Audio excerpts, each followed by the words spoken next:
experimentar la presencia de Dios. Y este es un tema sobre el cual me fascina hablar porque es muy significativo para mí personalmente y creo que puede ser de mucha ayuda para usted como creyente el cubrir su corazón y su mente con esta básica verdad bíblica y que francamente, debo confesarlo, no la supe por mucho tiempo. ¿En dónde vive Dios? Quiero decir, si usted quisiera escribirle una carta, ¿sabe a qué dirección escribir? ¿En qué clase de edificio vive Dios? Llamamos a los templos las casas de Dios, pero ¿lo son en verdad? Veamos Hechos capítulo 7 desde el verso 47. Mas Salomón le edificó casa, si bien el Altísimo, ese es otro nombre para Jehová, Dios, no habita en templos hechos de mano, como dice el profeta. El cielo es mi trono y la tierra el estrado de mis pies. ¿Qué casa me edificaréis? Dice el Señor. ¿O cuál es el lugar de mi reposo? ¿En dónde mismo vive Dios? Le sorprenderá a usted al estudiar la Biblia el descubrir que Dios ha vivido en una serie de casas. Dios crea y diseña una casa, la habita por un tiempo, y si la casa está sucia, Dios sale de ella. Usted me dirá, pastor, no entiendo de lo que me está hablando.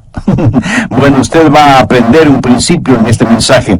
Dios no vivirá en una casa sucia. Otros podrán hacerlo, pero el único Dios verdadero, no. Dios ha vivido en una variedad de casas.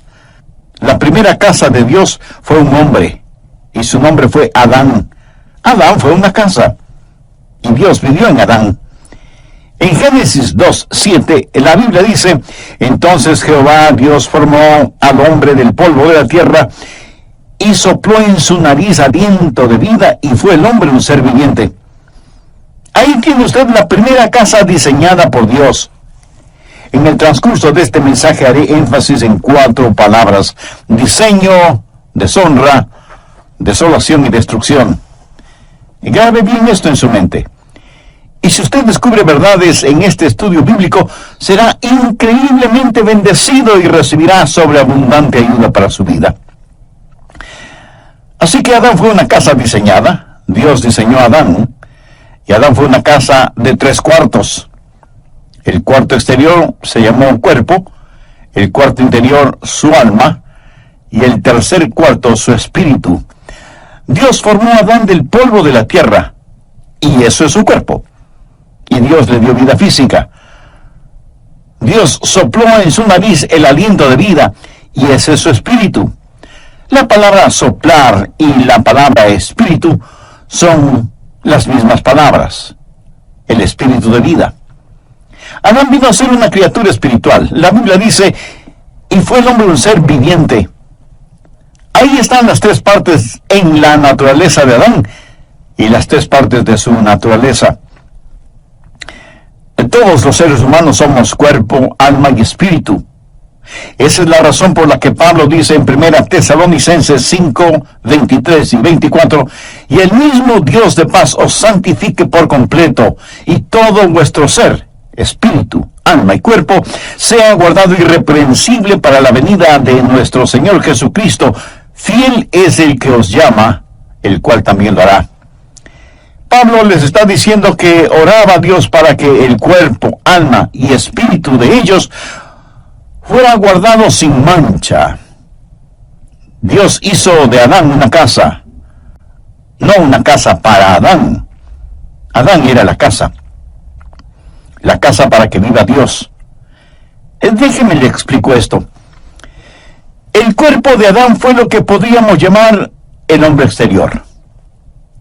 La Biblia llama a nuestros cuerpos casas. Y con este hombre exterior, con su cuerpo, Adán conoció la vida física y el mundo físico. Podríamos decir, el mundo debajo de él. Pero también tenía un hombre interior que es el alma. La palabra griega para alma es psique. Es la palabra de donde tenemos psicología, psiquiatría y psiquis. El alma es la mente, las emociones, la voluntad. es lo que hace de usted. Usted es su personalidad, su sentido del humor. Determina lo que le gusta o disgusta. Son todas las idiosincrasias y proclividades que hacen de usted la persona maravillosa y única que es. Eso es su alma. Y está dentro de usted. Usted puede ver mi cuerpo, pero no puede ver mi alma. Pero usted puede sentir mi alma cuando hablo, porque usted puede escuchar mi mente, mis emociones y mi voluntad. Y esa es una expresión que mi cuerpo está haciendo de lo que está en mi interior. Así que con su cuerpo físico tiene vida y conoce el mundo debajo de usted. Con su alma tiene vida psicológica, conoce el mundo alrededor suyo y el mundo dentro de usted. ¿Pero qué de su espíritu? Yo solía pensar que alma y espíritu eran básicamente la misma cosa, pero es que no había leído la Biblia cuidadosamente. Porque en Hebreos 4:12 dice, porque la palabra de Dios es viva y eficaz, y más cortante que toda espada de dos filos, y penetra hasta partir el alma y el espíritu. Ahora, recuerde lo que dice 1 Tesalonicenses 5:23. Y todo vuestro ser, espíritu, alma y cuerpo, sea guardado irreprensible. ¿Lo ven? Su espíritu es diferente de su alma. Ambos son invisibles y son inseparables, pero no son idénticos. Con mi cuerpo tengo vida física y conozco el mundo físico, el mundo debajo de mí. Con mi alma tengo vida psicológica y conozco el mundo social, el mundo que me rodea. Pero con mi espíritu tengo vida espiritual y conozco el mundo que está por encima de mí. ¿Se da cuenta? Fuimos creados para relacionarnos con tres mundos: el mundo físico, el social y el espiritual. Conozco el mundo que está debajo de mí, el mundo que está alrededor mío, y con mi espíritu conozco el mundo que está encima de mí. En Juan 4:24 leemos, Dios es espíritu, y los que le adoran en espíritu y en verdad es necesario que le adoren en espíritu y en verdad. Y en Romanos 8:16 Pablo dice, el espíritu mismo da testimonio a nuestro espíritu de que somos hijos de Dios. En el libro de Génesis, cuando habla de criaturas vivientes, literalmente dice almas vivientes. Si usted tiene un perro, ese perro tiene una mente, una emoción, una voluntad, pero no tiene espíritu. Un perro no puede orar, un perro no puede adorar, un perro no conoce a Dios. Puede mover su cola y hacer piruetas, pero no conoce a Dios. Y las flores, hermosas como son, tienen un cuerpo, pero no tienen alma. Los animales tienen cuerpo y alma, pero no tienen espíritu. Solo el hombre, hecho a la imagen de Dios, tiene espíritu. Adán fue una casa de 3 habitaciones, y a Dios le gusta eso. El cuarto exterior fue su cuerpo, el cuarto interno fue su alma, pero en el cuarto más privado es en donde Dios habita. Dios dice que habitará con aquel que es humilde y contrito de espíritu. El espíritu humano es el lugar en donde habita el Espíritu Santo. Cuando la Biblia dice que Dios caminaba con Adán en el jardín del Edén, ¿cómo caminaba Dios con Adán? ¿Caminaba Dios al lado de Adán? Dios no tiene un cuerpo físico. Dios caminaba en él y con él. Adán era la casa de Dios y Dios vivía en Adán, y él caminaba y hablaba con Adán. Dios es un Dios trino, Dios el Padre, Dios el Hijo y Dios el Espíritu Santo. Y todo lo que Dios hace representa la Trinidad de Dios. Por ejemplo, el espacio. ¿Qué es el espacio? Altura, anchura y profundidad. La altura no es la anchura y la anchura no es la profundidad, pero todas son parte de lo mismo. Usted puede identificar cada una de ellas, pero no puede separar ninguna de ellas. Y así es Dios. Dios es Padre, Hijo y Espíritu Santo. Ahora, el Padre no es el Hijo, y el Hijo no es el Espíritu Santo, y el Espíritu Santo no es el Padre. Y sin embargo, todos son uno, no son idénticos, pero sí son inseparables, y son Dios. Otro ejemplo, El tiempo. El tiempo es pasado, presente y futuro. El pasado no es el presente, y el presente no es el futuro, y el futuro no es el pasado.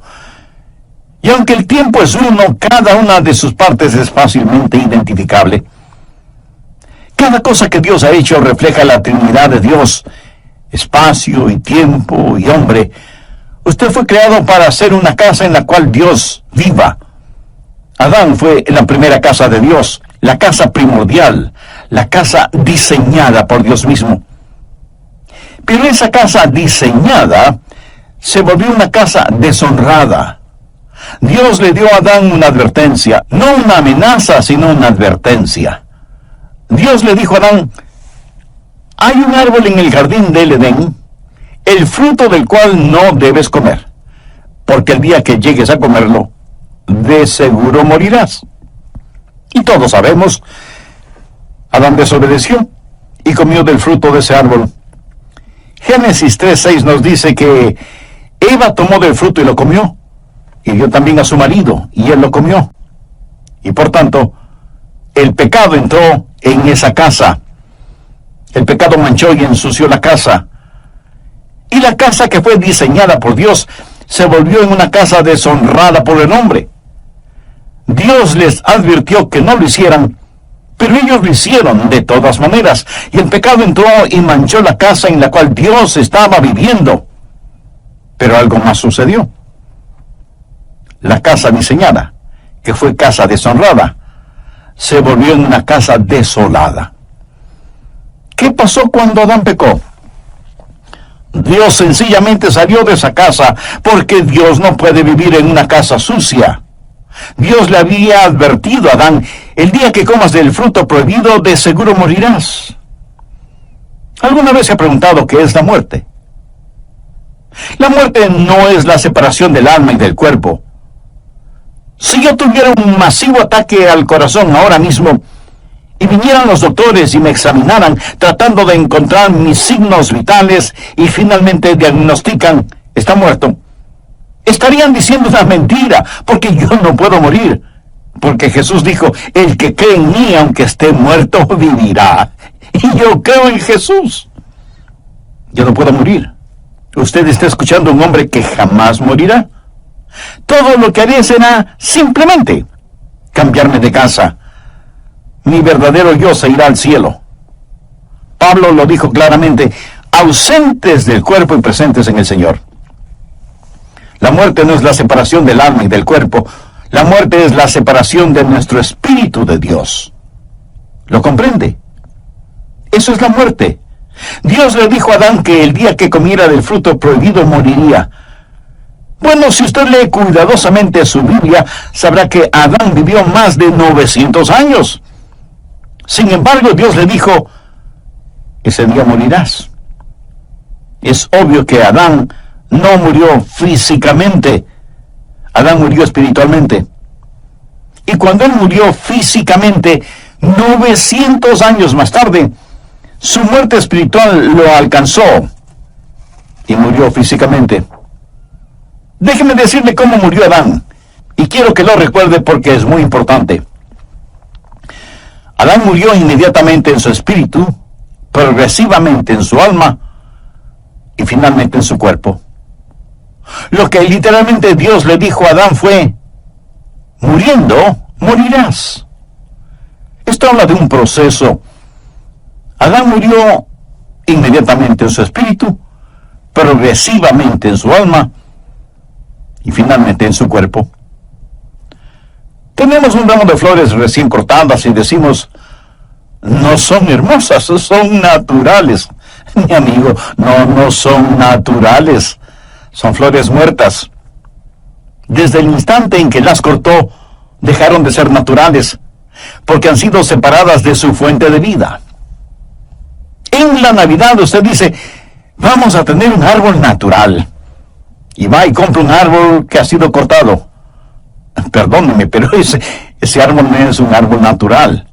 Puede parecer natural, pero en realidad está muerto. ¿Y cuándo murió? El momento que fue cortado de su fuente de vida, de su savia, de sus raíces. Y usted puede traer ese árbol a su casa y decorarlo y ponerle luces y lucirá muy bonito. Exactamente como las personas muertas que se adornan exteriormente para ir a la iglesia los domingos. Lucen vivas, pero están muertas. ¿Y por qué están muertas? Porque están cortadas, separadas de la fuente de la vida. Unos días más tarde, el árbol comienza a secarse y a evidenciar que está totalmente muerto. Una casa diseñada, una casa deshonrada, una casa desolada. ¿Por qué? Sencillamente porque Dios salió de esa casa. ¿Qué significa el estar perdido? Usted no tiene que ser un ladrón o un asesino o adúltero o blasfemo para estar perdido. Todo lo que tiene que hacer es no tener a Dios en su vida.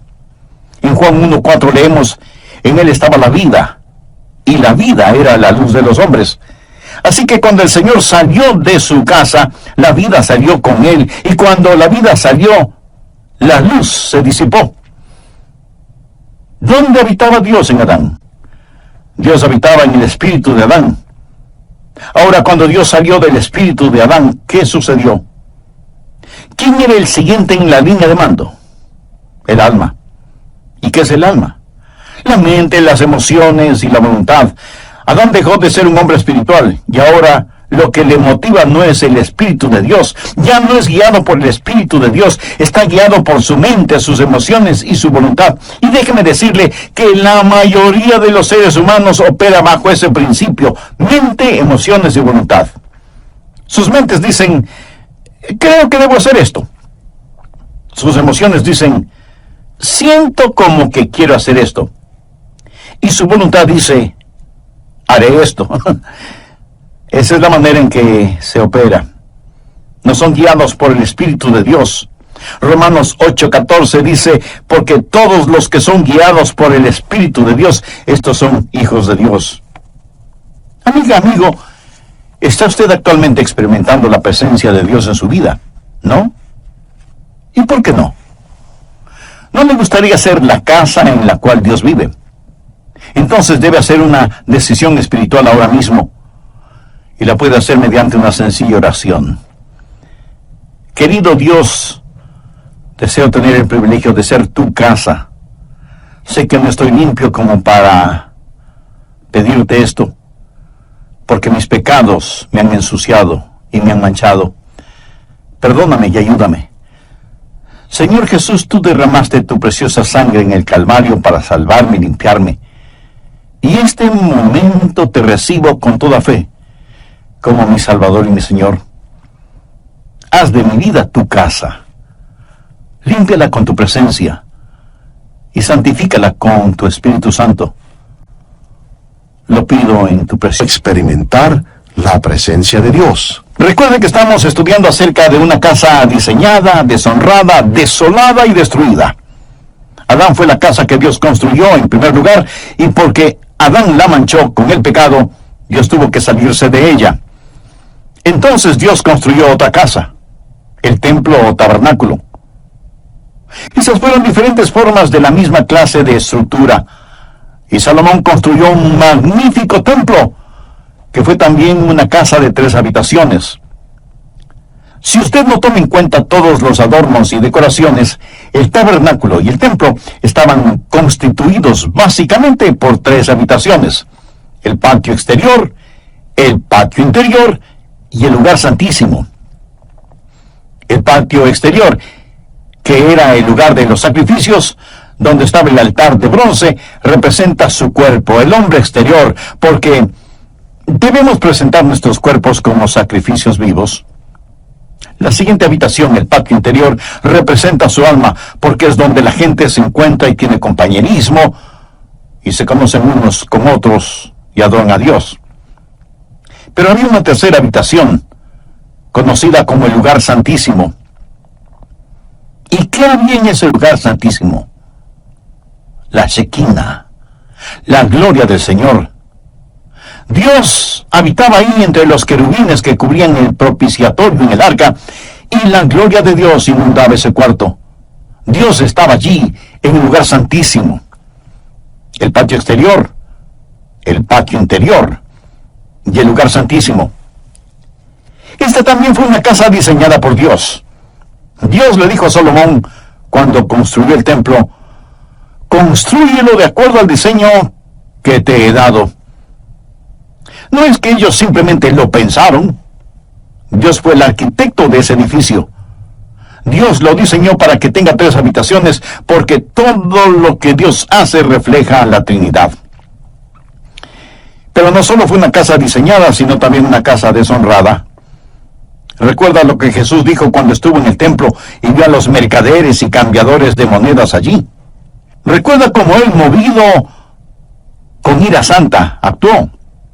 Recuerda lo que Jesús dijo: «Escrito está, mi casa, casa de oración será llamada, mas vosotros la habéis hecho cueva de ladrones». Una casa diseñada, una casa deshonrada y una casa desolada.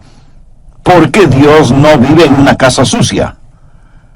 ¿Qué es lo que hizo Dios? Dios sencillamente se salió. En Mateo 23:38 Jesús dijo: «He aquí vuestra casa os es dejada desierta». Note que en Mateo 21:13 Jesús dijo: «mi casa». Pero aquí en Mateo 23:38 dice: «vuestra casa os es dejada desierta». ¿No entiende? Era la casa de Dios, pero él salió de allí diciendo: «pueden quedarse con ella, es su casa». Y ellos continuaron adorando en ella, y continuaron ofreciendo sus sacrificios y quemando sus inciensos, y siguieron cantando sus canciones y diciendo sus oraciones. Pero Dios estaba a miles de años luz de distancia espiritualmente. Él les dijo: «es su casa».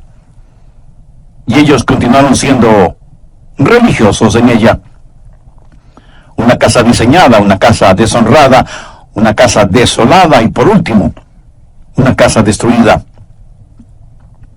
En Mateo 24, los discípulos trajeron a Jesús para mostrarle el templo como si él nunca lo hubiera visto. Y dijeron: «ah, no es realmente hermoso». Y Jesús les dijo: «¿veis todo esto? De cierto os digo que no quedará piedra sobre piedra. No quedará piedra sobre piedra». Y eso es verdad. He estado allí y lo he visto con mis propios ojos. No quedará piedra sobre piedra. Ese magnífico templo que Herodes construyó ya no existe. ¿Por qué? Una casa diseñada, una casa deshonrada, una casa desolada y una casa destruida. Bien, la primera casa de Dios fue Adán, luego el tabernáculo, el templo, que fue como una lección. La siguiente fue la casa perfecta de Dios. ¿Sabe qué casa fue? Nuevamente un hombre, y su nombre es Jesús, el último Adán, quien vino a restaurar lo que el primer Adán perdió y a enseñarnos qué es lo que el templo nos enseña. ¿Fue Jesús una casa de Dios? Por supuesto que sí. Leamos Juan capítulo 2, los versos del 19 al 21. Respondió Jesús y les dijo: «destruid este templo y en 3 días lo levantaré». Dijeron luego los judíos: «en 46 años fue edificado este templo, y tú en 3 días lo levantarás». Mas él hablaba del templo de su cuerpo. Ellos no entendieron que Jesús estaba hablando de otro templo, que Jesús mismo era el templo. Recapitulemos esto. Primero, una casa diseñada. El cuerpo de Jesús fue obra del Dios Todopoderoso. En Hechos 10:5 leemos: «me preparaste cuerpo». El cuerpo de Jesús fue el perfecto diseño de Dios el Padre.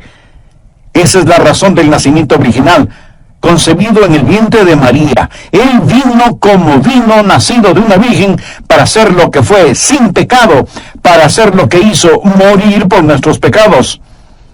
Y murió por nuestros pecados para que nosotros seamos lo que Él es, Hijo de Dios. se hizo hijo del hombre para que nosotros podamos ser hijos de Dios. Nació de una virgen para que nosotros podamos nacer de nuevo.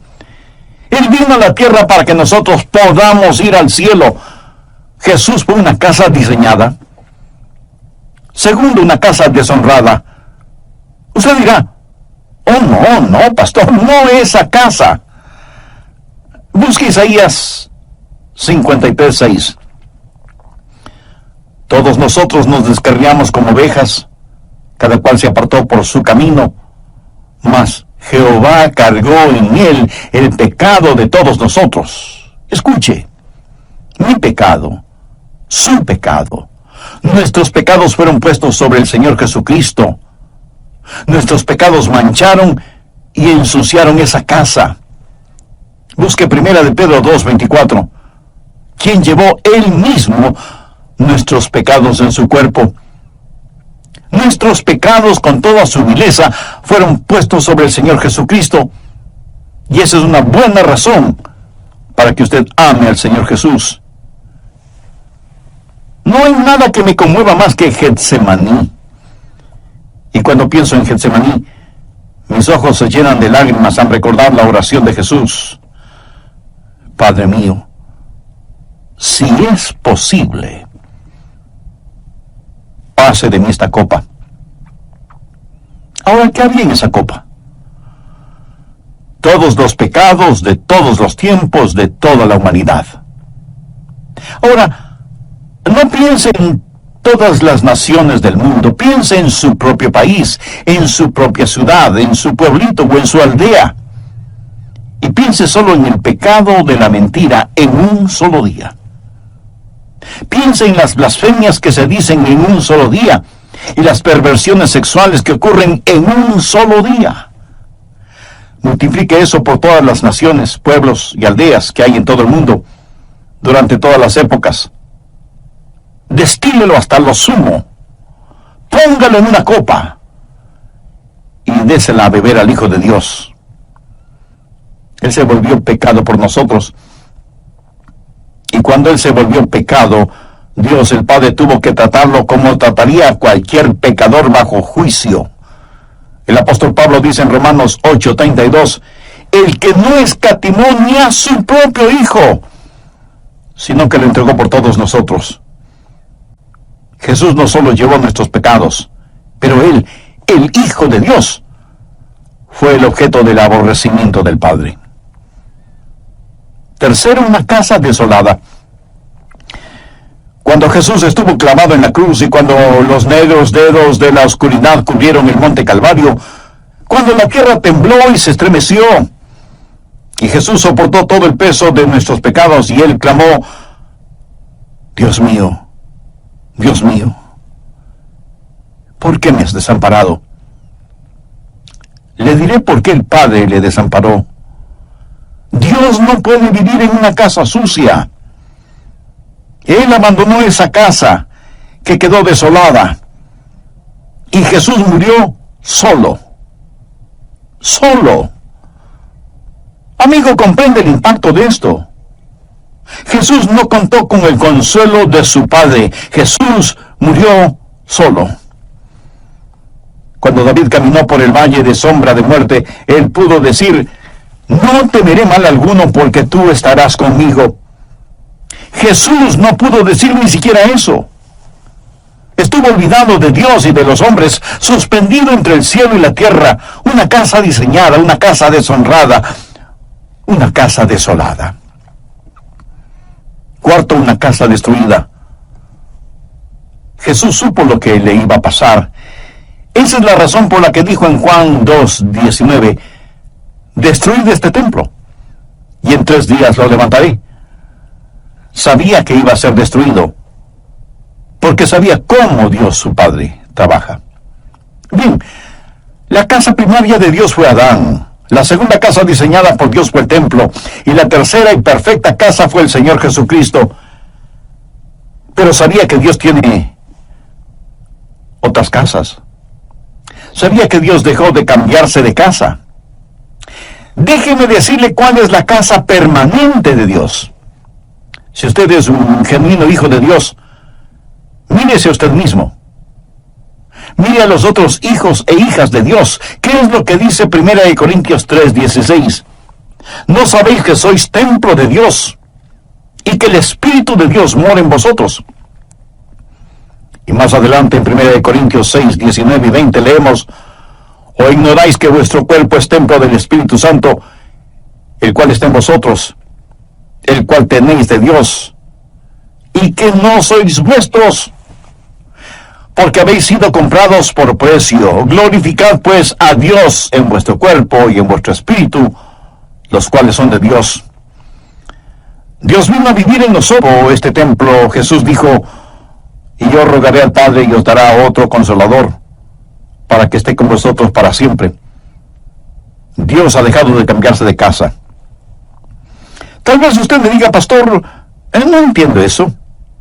Usted dice que Dios no vive en una casa sucia, y yo sé que no estoy sin pecado, sé que he fallado y he hecho cosas malas. ¿Dios no se saldrá de mi casa? Amigo, esa es una interesante y maravillosa pregunta. Le diré por qué Dios no saldrá de su casa. Porque cuando Jesús murió por usted, Él pagó por todos sus pecados pasados, presentes y futuros. Y la Biblia dice en Romanos 4:8, bienaventurado el varón a quien el Señor no inculpa de pecado. ¿No es eso algo extraordinario? Dios limpiará la casa, pero no saldrá de ella. El pecado por el cual murió Jesús jamás será puesto en su cuenta si usted ha recibido al Señor Jesucristo como su Salvador y su Señor en forma personal. Él nunca lo hará. La Biblia habla del espíritu del hombre hecho perfecto, y de eso quiero hablarle. Y deseo que usted atesore estas lecciones en lo más profundo de su corazón. La primera lección tiene que ver con la salvación. ¿Qué es la salvación? Salvación no es sacar al hombre de la tierra y llevarlo al cielo. Es sacar a Dios del cielo y que venga el hombre. Esa es la diferencia. Mucha gente cree que la salvación es que sus pecados sean perdonados para poder ir al cielo. El que sus pecados sean perdonados es preparación para la salvación. Ir al cielo es un subproducto de la salvación. Salvación es tener a Dios de regreso en su corazón. La segunda lección tiene que ver con la espiritualidad. ¿Quién es una persona espiritual? Es aquella que practica la presencia de Dios. No crea que usted asiste a una iglesia para ser espiritual o para adorar. Más bien traemos nuestra adoración a la iglesia. Verá, cuando usted se salva, cada día es un día santo. Y cada lugar es un lugar sagrado. Usted es la casa de Dios. Si usted va a tener algo que sea santo, recuerde lo que dice 1 Corintios 6:19. ¿O ignoráis que vuestro cuerpo es el templo del Espíritu Santo, el cual está en vosotros, y que no sois vuestros? Usted tiene que vivir una vida sobrenatural porque Dios vive en usted.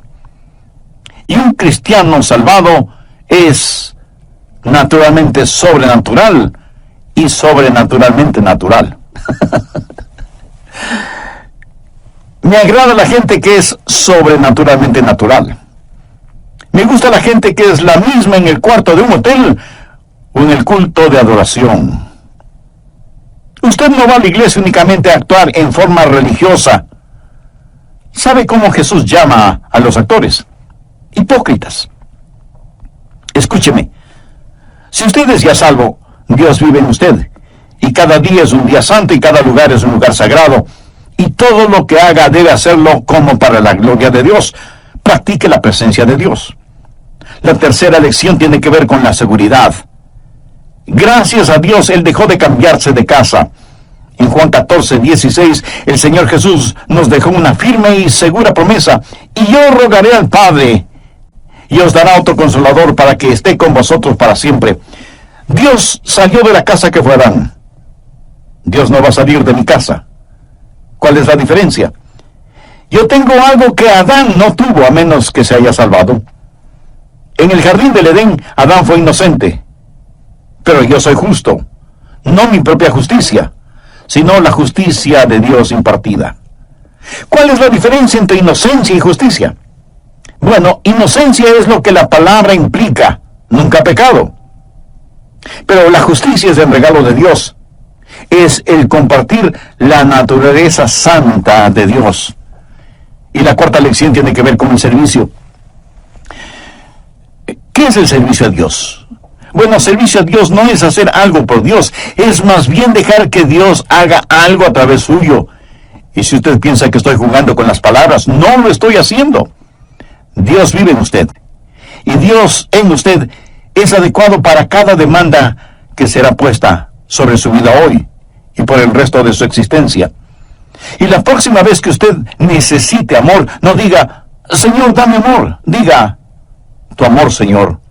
Y la próxima vez que necesite paciencia, diga, tu paciencia, Señor.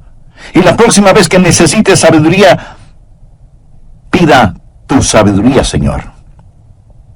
Todo lo que usted necesite está en el Señor Jesucristo. Y el Señor Jesús está en usted. Entonces, todo lo que usted necesite es tener al Señor Jesucristo.